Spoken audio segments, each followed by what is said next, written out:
భారతదేశంలో కూడా దీన్ని మతరాజ్యంగా మార్చడానికి ప్రయత్నించేటటువంటి సంస్థలు ఉన్నాయి. అందులో జమాతే ఇస్లామీ ఒకటి. దీని పుట్టుక బంగ్లాదేశ్.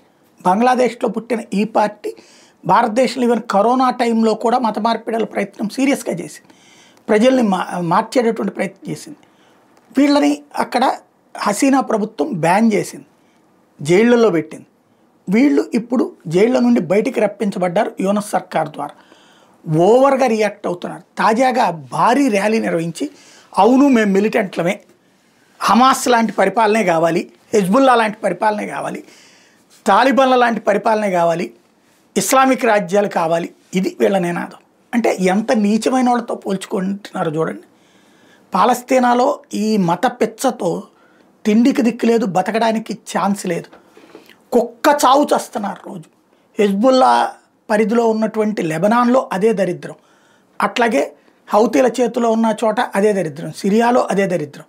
మత ఉన్మాదంతో ఉన్నటువంటి ప్రతి చోట ముస్లిమే చచ్చిపోతున్నాడు, ముస్లిమే నానా తిప్పలబడుతున్నాడు, ముస్లింలే బ్రతుకుకి పోరాడుతున్నారు. కానీ అలాంటి మతరాజ్యాలు కావాలన్నటువంటి పిచ్చ ఇప్పుడు తాలిబాన్ నుంచి బంగ్లాదేశ్కి చేరింది.